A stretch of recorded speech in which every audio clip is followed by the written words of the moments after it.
without tennis, what defines you? Honestly, nothing yet. I had a very big setback on me. Something that a lot of athletes go through, especially collegiate athletes, goes into your confidence as a player when it comes to the tennis court. When I get on the court, I shut everything out. If I'm playing you and I see you being frustrated, if I see you upset, I have the edge over you. So I take advantage of that, and that I don't show anyone like my weakness. Now, if you can't regulate your emotions, you can't keep them in check, how that eats away into your game. I feel like I reset the mind. I would call it the next point mentality. You have to separate who you are from how you're playing. It doesn't make you a bad player or a failure. It just means you're having a tough day. And everyone has those. People have more tough days than they have good days. I think what someone can struggle with, I feel like your self-worth is attached to your game. But a value system I want to bring into play for people that struggle with that is a sense of mattering. Welcome to the All Mental Podcast for athletes, where we do a deep dive into the mental strategies so you can be able to gain a competitive edge in any sport that you play. And not just on the defensive side of things, but also on the offensive side of things. How you can be able to attack your opponent's mental game so you can gain an even greater overall performance. I'm your host, Charles, and while I am a licensed therapist, this is only for informational and educational purposes only. This is not a substitute for your own individual therapy. If you do need a therapist, please do find one inside your area. Division I tennis, Nate Roberman from Fairleigh Dickerson University. Welcome to the All Mental Podcast for athletes. How you doing tonight, man? I'm good, man. Happy to be here. Cool, man. I'm just going to jump right on into things. I know our first topic right now is self-discipline. And self-discipline is a really interesting topic, and it's something that every athlete should have. And I like to break down strategies and talk about strategies from before game day, during game day, and after game day, because there's three different sections and they all meld well together, but it's three different strategies that anyone can use. So for you, self-discipline, how has that been important for your game and getting to and operating on a D1 level? And then also, what are some strategies that you utilize to be self-disciplined? So, I mean, self-discipline is the most important thing, I think, for me. It goes a Mhm. lot hand in hand with like mentality and practices and matches, traveling for competitions. Um, it's pretty easy to fall behind on everything else that you have when you're focusing mainly on tennis. So, Yeah. like maintaining good grades, especially like your athletic performance, that has a big effect on like how I do in school because it puts me down. You got to have a lot of self-discipline, self-confidence. Um, it's a unique challenge that I think all student athletes face because you're balancing demanding academics, intense tennis training, whatever sport it is, and also personal growth because I'm a freshman, so I'm still growing. I just turned 18. And this is all while pursuing big goals. And for me, um, I use tennis as an outlet to get into a good university. And Yeah. from there, I want to start studying school, and um, I'm gonna go into nursing school hopefully. So a lot of that has to have self discipline. I have to have goals for myself that you know I wouldn't say a big thing for me is that a lot of people set goals like, oh, in 4 years I want to have this. Mhm. But for me, I set goals, short term goals, because they're easier to achieve. I Yeah. wouldn't say easier to achieve, but I set a short term goal and then I set another short term goal and then more instead of one just broad goal. Student athlete is really interesting because you have that balance. You have that athletic side of things, especially at a D1 level where your practice and your regimen is so heavy. At the same side of things, you have the academic goals. I think a lot of people think of athletes of when they get to sports or when they get to college, it's just all sports, sports, sports. But your academic piece is so stringent with it. So I think self-discipline is something that's needed. How would you define self-discipline? Because science has a whole specific definition of it, but how would you define self-discipline on your end? Um, for me, I feel like it's the ability to push yourself to do what needs to be done, even when you don't feel like it. It's Mm. about staying committed to your goals while also making consistently like the right choices and then following through, especially like when motivation isn't there, because no athlete, no one wakes up every morning and is like, yeah, like I'm gonna do this. No one really has motivation every single morning, so being able to push that without having that much motivation there is like, you got to stay committed to your goals. Basically, again, it's spot on with the research. Self-discipline and definition wise is to do things regardless of your emotions to be able to help Hmm. achieve your goal. It's literally what it is. But I think that there's specific strategies, specific steps to be able to actually build self-discipline. It's not a thing to where either you have it or you don't. You can train self-discipline. And the fundamental part of self-discipline starts with, you mentioned motivation. Yeah. in your value system and your overall goals. So if you start from what your values are and what your overall goals are, then you can start to align the tasks that you have to do with that, and that will Hmm. help build motivation. So we can kind of start there on the foundational side of things, and we can start going into specific strategies for building self-discipline. Because there's two or three key ones for self-discipline. So on the value side of things, I know you want to be a nurse, but on the value side of things, what are some of your values that helps keep you grounded to be able to maintain that motivation and maintain that self-discipline? That's a good question. Work ethic, like Mm, integrity, growth and learning. I would say like I've shown a strong commitment to learning through school, tennis. I have like a lot of passions and habits. I'm very a kid that like if I see something interesting, I'll start doing it. You know, mm, like for me, during COVID, I used to customize shoes in my garage and I would sell them to like nice. everyone in my hometown. So I mean like, just finding something that I really like and then pursuing that. I feel like that those are good habits that I have. Um, Mm, it grounds me because like facing setbacks, um, like a rotator cuff injury that I had, taught me how to push through to tough situations. Like especially with a positive attitude. I went from doctor to doctor every day in the summer, um, trying to figure out how to avoid surgery because I got hurt at my beginning of my junior year, and mm, that's like the peak of recruitment and when coaches can reach out to you and mentally you have to be able to push through that and you have to like find yourself in a way where you're like I got this, like I'm better than this. um mm. I didn't end up getting surgery, and I did rehab like every single day. I did physical therapy every single day, and I came back to the doctor 3 months later, and the doctor said that the surgery went well, and I was like, "Doc, I never got surgery," and I was like, I mean, I took it very seriously because I knew it was what Yeah. I wanted to do, and like I think a lot about my future.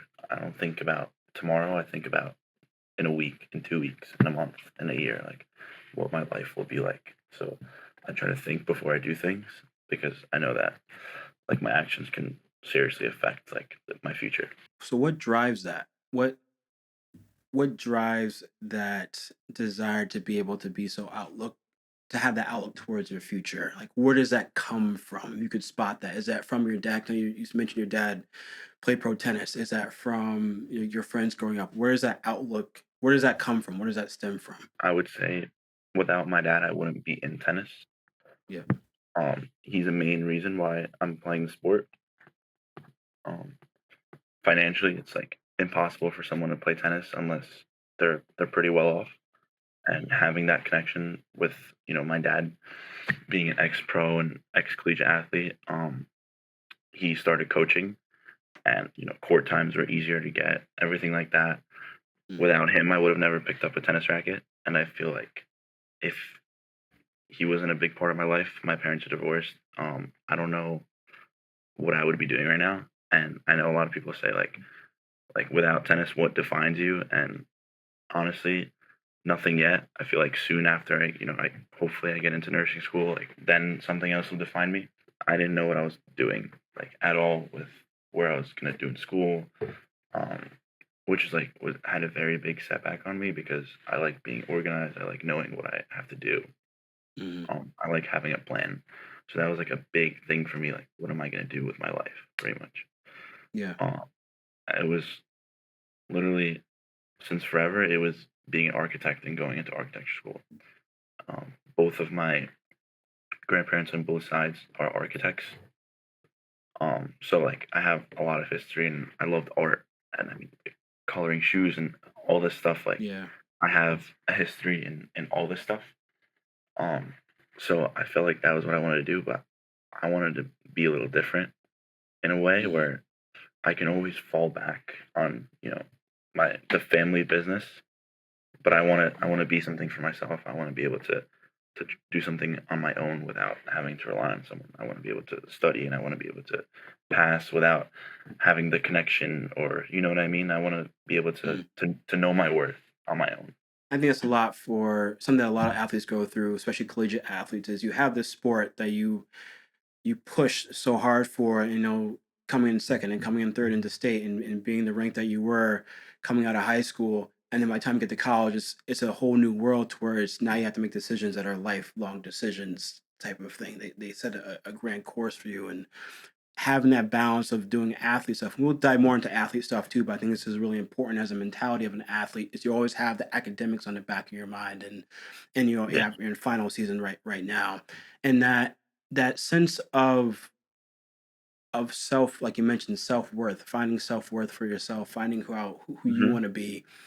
Do you feel like that knowing who you are, I know you're still figuring that out, and that's the development stage you're Yeah. supposed to be in right now.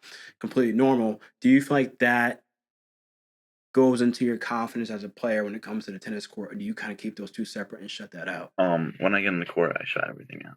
I think that's. Mm, I pride myself very highly about that because there are a lot of teammates I've had in the past, a lot of people I've played with, played against that have a lot going on at home or off the court. Understandably, everyone does to some extent. Um, right. but I think the main thing is your mindset in the court, and you got to just block everything out. And if you show people, let's if I'm playing you and I see you, being frustrated, if I see you upset, like I have the higher over you, the edge over you. Right. You know what I mean? So I take advantage of that, and I think that's a very like good thing that I have. That I don't show anyone like my weakness. So Mm. I don't give the player I'm playing an advantage against me. So that's like what I take pride in. That's the main thing for me. So two questions on the side of like self-worth, finding out who you are as a freshman in college and how that relates to tennis. I know you say you push that down because if you see it on your opponent's face, that gives you an advantage, whether they're angry or they're frustrated. Yeah. And usually when someone's angry or frustrated, it's not just about what's happening in the situation. It connects back to what's going on in their life. So if it bleeds through, it can lead to an advantage for you. But if it Yeah. bleeds through for you, it leads as a weakness for you.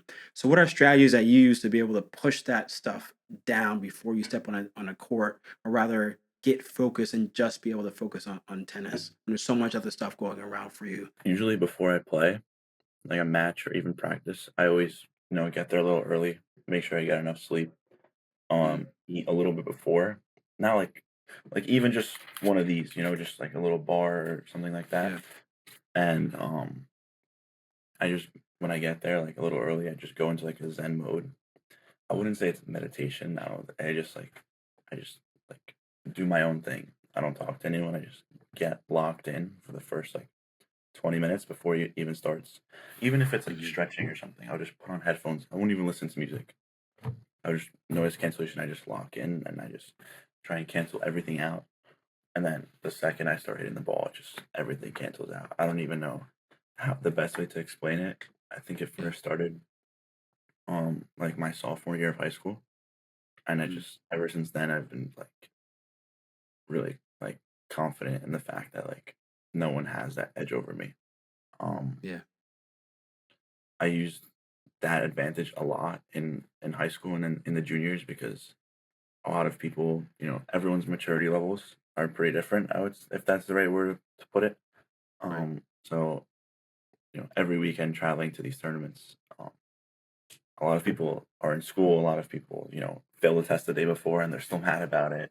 So you Hmm. got to take like those little advantages that you have over people and just use that on the court. Like I can be playing someone that is on paper statistically better than me, and I can win by a lot, Hmm. right?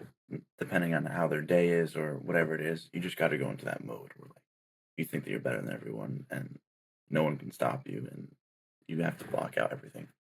And I feel Yeah. like that's what I do, and that's like, I yeah, think that's where the mental game plays such a big part because at the level of D1, the higher level you get, the less and less difference it is between skill level. Everyone can hit a backhand, everyone can hit a forehand, everyone can hit. everyone at this level can do the same exact thing. It's just mentally that's the thing. That's the biggest thing. Think you having that pre-performance routine is that has to do with habits, and that is a habit for your brain. Like you mentioned, it started back for sophomore year, but that is what was called a pre performance routine. Everyone has big ones and mini ones. So the big one would be before Yeah. game, to where you are going off by yourself, having your headphones in. Like, we kind of talked about this with Anch a bit, but that's a pre-performance routine. It's the stimuli for your brain that tells your brain, hey, now we're inside this whole different mode. Now we are Hmm. inside tennis mode.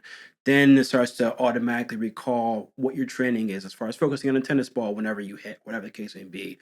But that is that habit, and Yeah. if someone can disrupt those habits, then you can be able to effectively mess up with someone's mental game.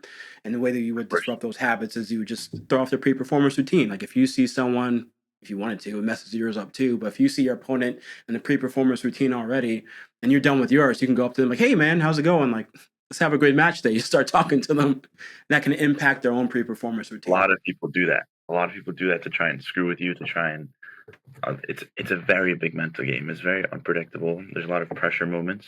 I mean, in Yep. college, there's no ads, so Mhm. that's the biggest thing. There's no ads, so you just have to trust your training and stay confident and not let the fear of failure creep in.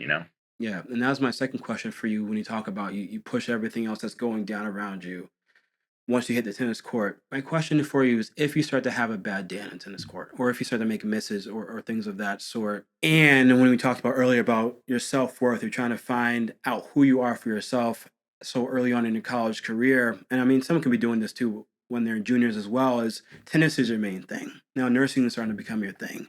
But if Yeah, you're not good at tennis for that day or for that week, does that impact how you feel about yourself as a person and as an individual? no, because Mm. not everyone has good days.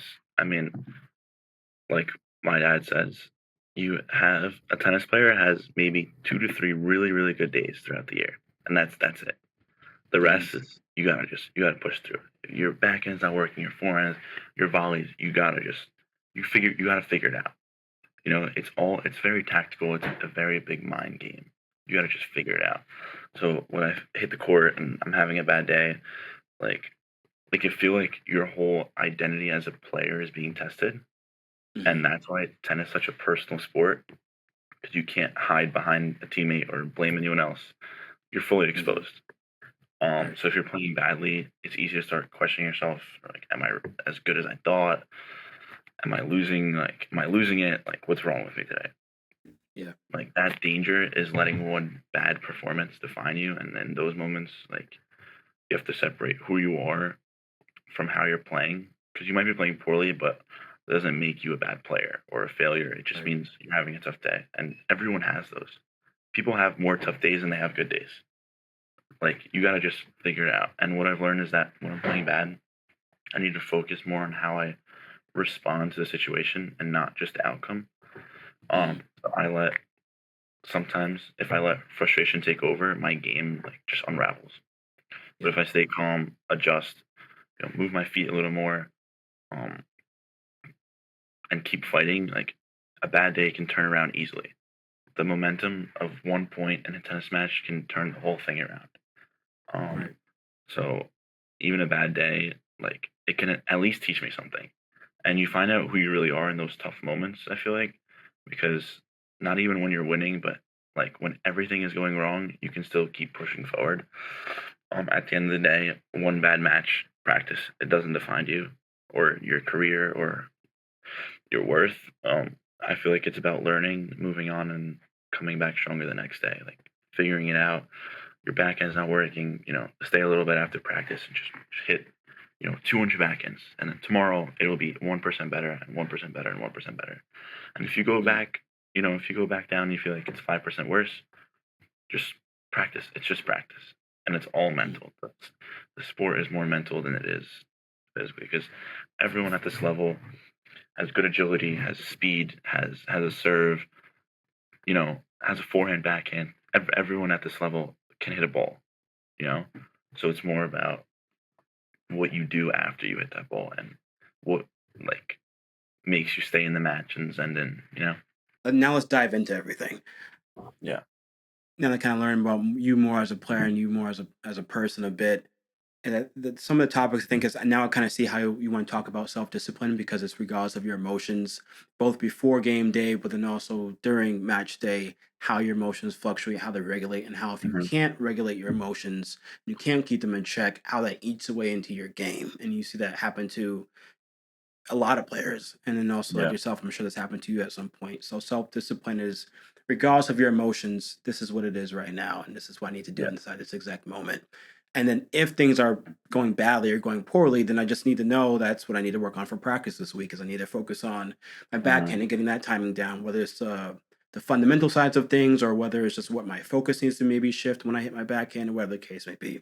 So diving into those things of self-discipline is I want to pick your brain more into what strategies do you use on the court.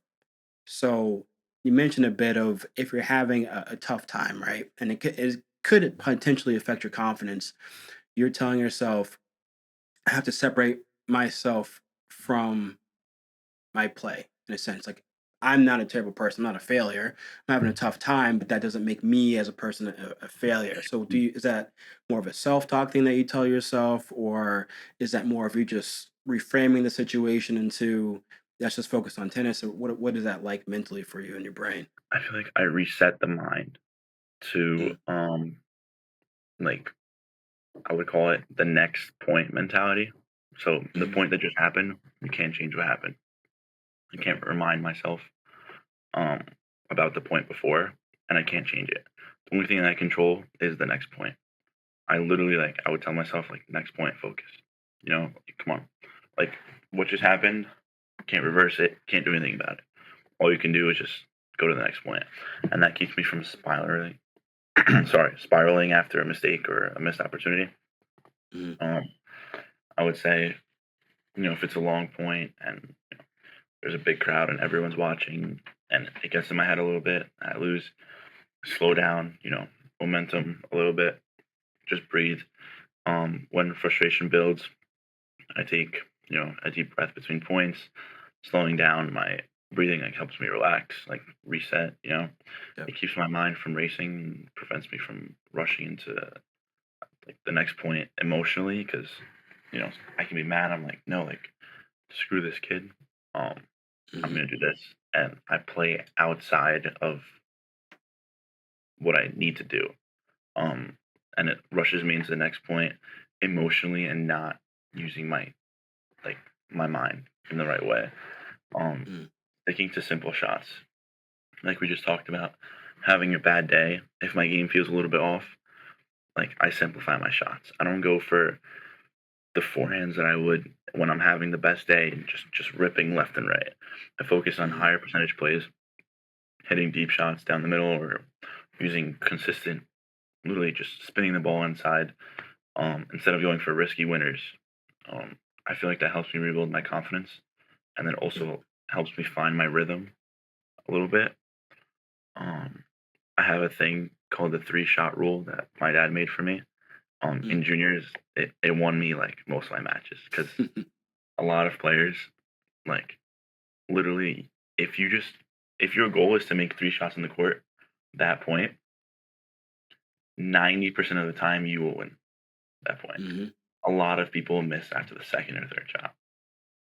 And my dad used mhm, to tell me, literally, this match, it would be like the first round of a tournament. I'd be seated. I'm playing someone, you know, statistically, I should win, right? Um, he's telling me three shot rule the whole time. I don't want to see you miss before three shots, right? If you lose that point, someone hits a good shot, you know, it's a forced error. Leave it. Just leave it. The odds of them doing that again are slim to none. yep, So just the three-shot rule, sticking to simple shots, and that's why I won most of my matches, and I still do that in college. A lot of people just rip the out of the ball, yeah, and not all the time it goes in. Like I right. said, that 3, 4 times a year I have good days, and the rest you gotta just find your rhythm and just rebuild the confidence. Yeah, I like that. So that's it's funny because that is a book behind me called The Confident Mind. I forgot the doctor's name who wrote the book. But essentially, that's one of the strategies inside that book is a pre-performance routine strategy, and you mentioned all three phases of it. For if you're having, and you can use it. It's used both for if you're having a good day and a bad day. Doesn't matter. There's like three steps. The first one is to basically like move past it. So your self-talk of next point focus is literally telling your mind to move past it. And the breathing part is extremely helpful because for those, I mean, clearly you know, but for those that don't know, simply breathing actually helps your body physically. When you breathe, you slow down your heart rate, you slow down you regulate your blood pressure, and it physically calms your body down. It's the same thing Mhm. to where for if an individual is going through a panic attack or an anxiety attack, it's breathe, take a deep breath. That physically is going to help calm your body down. You know, as well some other grounding tactics as well. One you can throw in there as well as a grounding tactic is Mhm. just to be aware of what's happening literally in the moment. So if someone's going through a panic attack, I would say pick something blue in the room or pick something white in the room. If you're a tennis player, you don't want to like look around the stadium randomly, but you can look down at your racket. You know, you can look down at your shock absorber. That Yeah. grounds you back into the moment and brings you into the present. Because when people start to lose control, anger is a different thing. I want to touch on anger too because that's fascinating. But if people are focused on the past or people are focused on the future, that impacts your focus.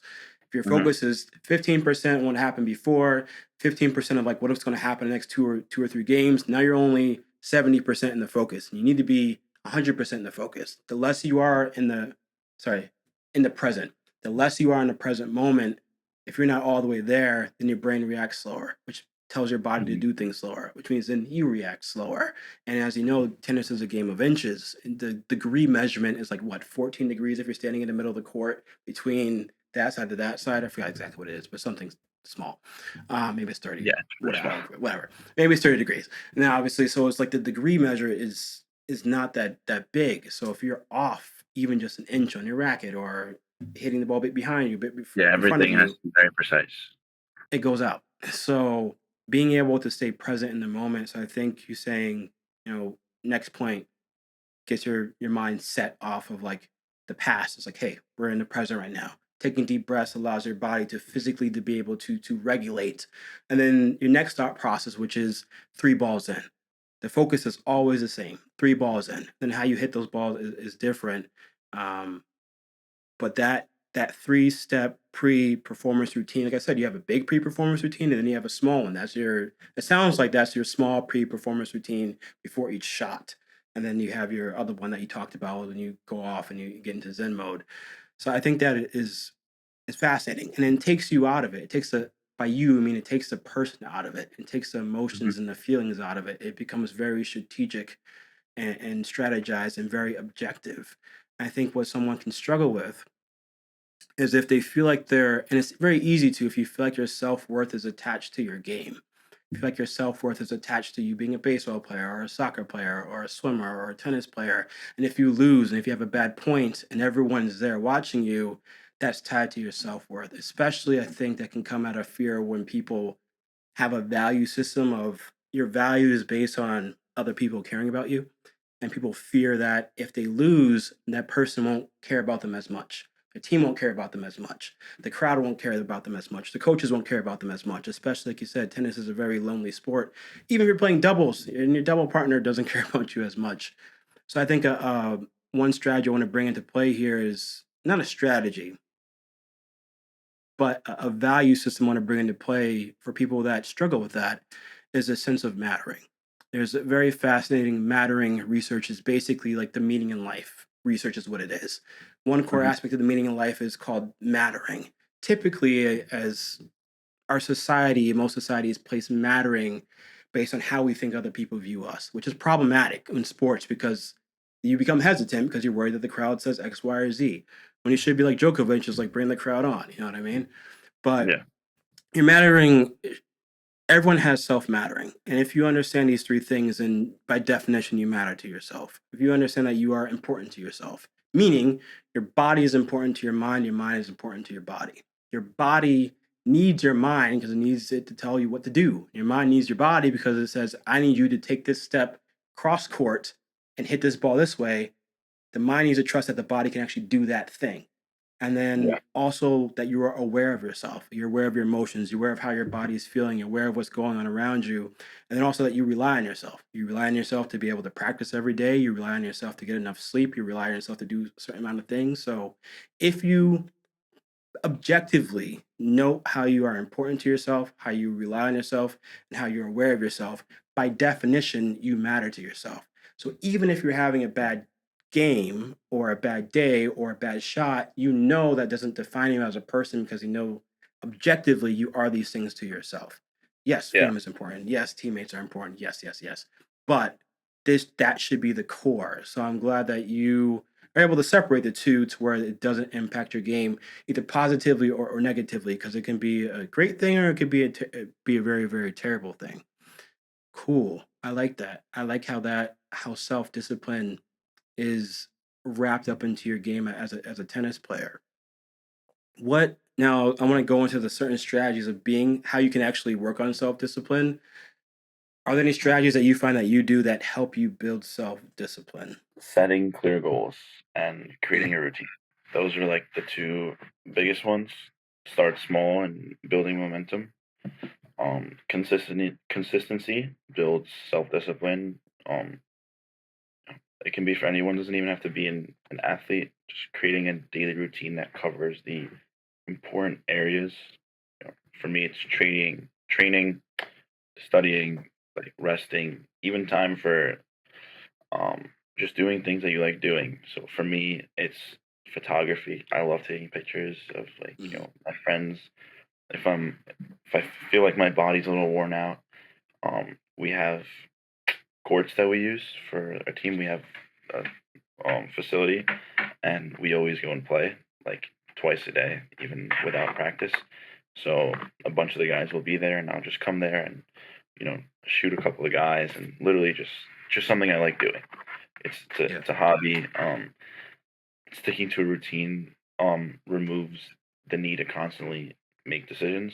So you're not stuck on should I do this, should I do that, but you have already been doing that. So it's like it's a hobby, it's a habit. Um, Mm. it makes the discipline automatic. Self discipline doesn't happen overnight. So starting with small commitments, like waking up 30 minutes earlier or studying for an extra hour. Um, for me, coming to practice or a match a little bit earlier to get into that zen mode and sit in the locker room or sit in the lounge area where no one can bother me and just no music, nothing, just lock in. Everyone's different, but that's what it is for me. As you succeed in the small things, your confidence and your discipline starts to grow. So if you set yourself up for success by removing the distractions, like putting your phone on do not disturb while studying, or stop eating junk food Yeah. if you want to gain, you know, muscle. Um, Trying to limit, social media for some people, like scrolling, while you're studying, or always wanting to go on your phone. Holding yourself accountable, being honest with yourself. Um, for us, if you miss a workout or if you slack on something, it's a very big thing, and the coach notices that, and he makes it evident. Um, Mhm. your teammates, your coaches, your friends, like you want to have good people surrounding you to keep you in check. I think that's the biggest thing that my teammates and my coaches um, they want what's best for you. So I think that's the main reason why I'm here. That they're gonna keep me in check. No one's gonna like they care about what you do. They Mm. want you to be the best version of yourself. Um, and I think that's the most important thing. And another thing I would say is reflecting, like reflecting on how you do and adjust. Like regularly check in with yourself. Some people have, journals. Some people have just Yeah.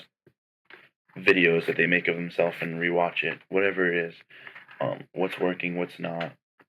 If it's not working, adjust the approach if needed, but never lose sight of why you started doing that in the first place. What your goal was to like be better. Um, I would say like just by staying committed to these small daily things, like you become a better version of yourself. every day, little by little. And, in a week, a month, a year, you may not think that tomorrow you'll be good, but in a year, you'll realize how much you've grown and how much more disciplined you are. So what's interesting, what's fascinating is a couple of strategies that you talked about. And there's actually levels to get to self-discipline. If you have like a self-discipline is at the top, but there's two other levels below it. There's self-regulation, and then there's one I can't remember off the top of my head. I know what it is, but I can't remember the name of it. But starting at the top real quick, self-discipline, one of the key ways is to one, like you mentioned, just limiting distractions around you. You can't distract it if there's nothing to distract you. If you want to eat healthier, just stop buying junk food. Buy your food off the app or whatever, and don't put junk food inside your cart. So Hmm. that is one way just to be able to be self-disciplined. And then also another way can be self-disciplined too is cognitive reframing, which is literally just reframing your thought process into something more productive or more helpful. You do that all the time on a court when a bad shot gets hit. You just reframe it into next shot, next point, or let's break it down. Let's make it a bit more simpler this time. You reframe your thought process of it. And so if you reframe the thought process of before, as far as before game day goes, because raining outside, that sucks. It's let's maybe don't want to practice in the rain per se, like actual tennis, because you just roll your ankle. But then you might say, like, you know what, but I need to go ahead and run anyway. I need to go ahead and train this anyway. Or if it's super hot outside, then it's well, I want to train in in the heat because I'm gonna end up playing in the heat. And that could be an advantage for me as some kid that's not used to be able to playing in the heat or used to playing in a bit of the cold or used to be able to playing inside the wind. It's high winds today. I want to make sure go out and specifically serve today. So when it's high winds, I'm ready for it. I know how to do it. I know how to adjust myself. So just limiting distractions is a big one. And then also, like I mentioned, cognitive reframing. As far as the levels of self-discipline goes, I made a video on it a while ago. But what's fascinating is the first thing of self-discipline. If you think about your phone, the first level of self-discipline is if your phone goes off, you check your phone, and then you have to show restraint to go ahead and put your phone down. So you're on it, and then you have to be aware of what's actually happening in the moment. Like, oh, I'm on my phone, I'm wasting time. Now I have to show restraint to put my phone down. That's the first level. The second level is you're able to, I believe the second one is self regulation. You see your phone, you want to go on your phone, but you regulate your emotions to be able to say, like, no, I don't need to go on my phone right now. So you don't even pick up your phone. And then the third level is self discipline, where it's, I see my phone, but does my phone help me achieve my goal? Yes or no? If it's a no, then I'm not going on my phone. Simple as that. That's how it goes. So if anyone that's working on it, you need to be able to take those steps. And the first step is actually just becoming more aware of your emotions. I know you mentioned that you don't really do meditation as much or etc. But I think that's a really important strategy for someone that needs to find Yeah. self-discipline. Well, two things. Finding self-discipline before game day and stuff to be able to work on stuff, but then also during game day, if they find themselves getting easily frustrated or easily upset, being able to practice being more aware of your emotions, being more aware of your surroundings is actually going to help you feel less emotion. Getting a bit scientific and nerdy, most of your emotions are processed in your amygdala inside your brain. One study, what they Yeah. found was that when you're actually aware of your emotions, that actually slows down the process and the what's happening inside your amygdala. So simply being aware of yourself makes you more in control of your emotions. And how you practice awareness is just simply practicing meditation. There's a bunch of different ways to practice meditation, but just practicing being more aware of your emotions. If you sit there and you say, like, what do I in just your senses, what do I smell right now? What do I hear Yeah. right now? What do I feel right now? Like I can feel the hoodie on my head. I can feel it on the individual hairs on my head.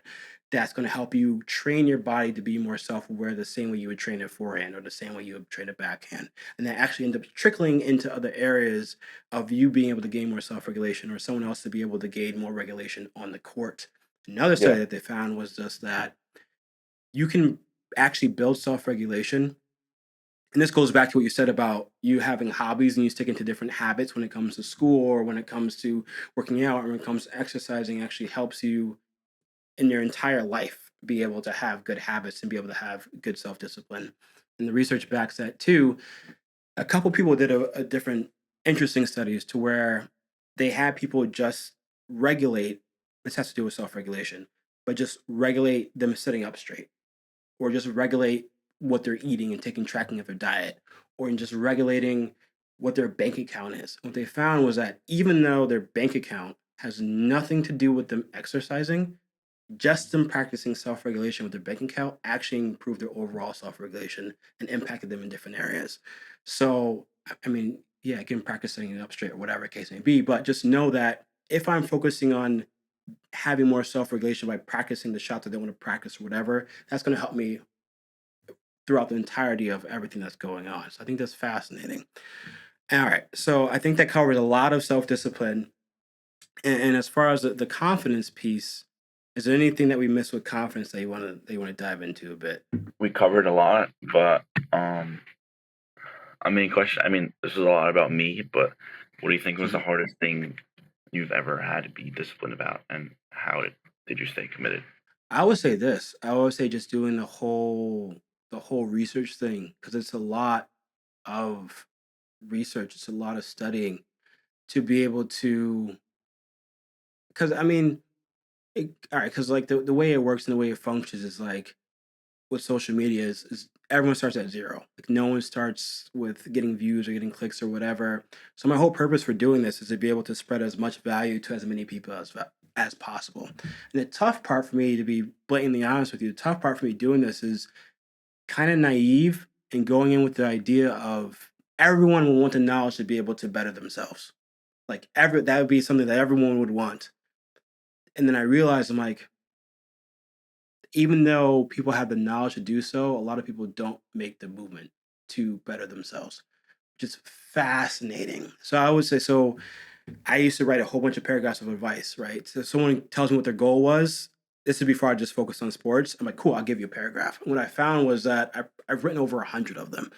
And no, I'm sorry, I've written over 1,000 of them. Take that back. It's been over 1,000 paragraphs.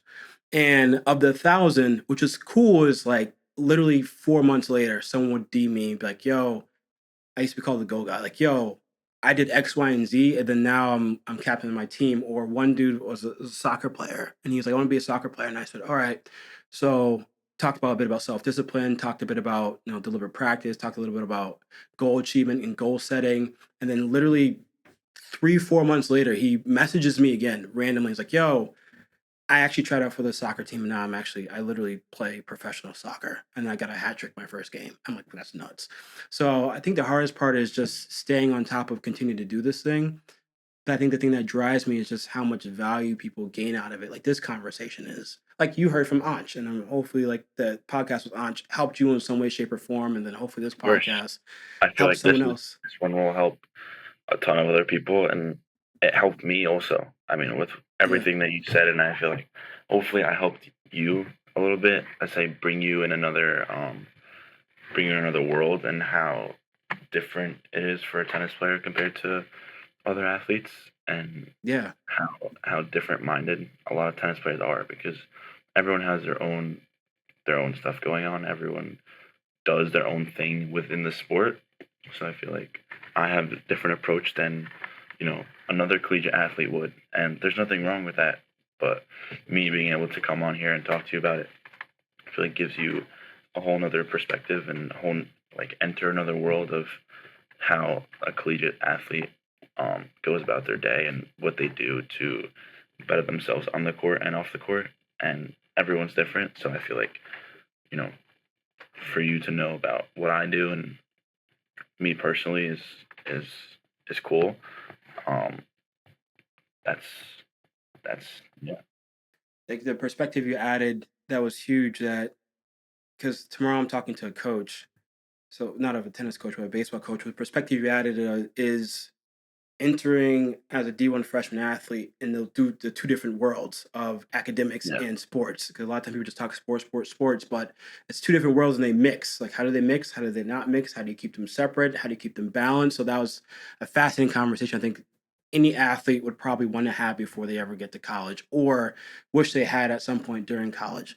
One more thing I'll leave you with is you mentioned anger. So I'm doing more of an in-depth video the next couple weeks, but anger operates in the left frontal cortex. And anger is in the left frontal cortex also operates motivation. So scientists figured out like anger is motivating.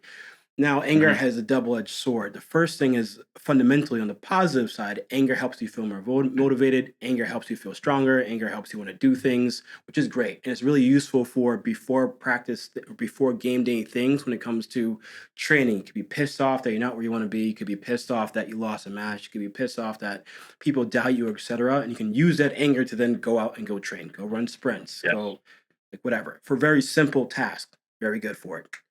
Complex tasks, the issue with anger is it makes you more neurominded and more easily frustrated, which is not really good for game day.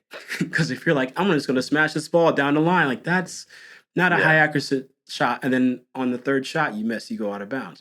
In complex tasks, like even training with tennis, is anger is not very useful. However, if you know these two things and you know anger is motivating and you know it makes you more narrow-minded, you can then use it and reverse it and use it against your opponent. So if you anything that you find some little tick that pisses them off, you hit the net every time you go by, or you do this every time you go by, or whatever, or you Hit the shouting or whatever the case may thing. Yeah. be, it pisses them off, and that's the key would be to piss them off without realizing that you are the without them realizing you are the one that's pissing them off, because then they get mad at you, and that's might also be a good thing too, because then they're mad at you, you move into net, they want to smack your face in, and they hit the ball out all the time. It could work for you too.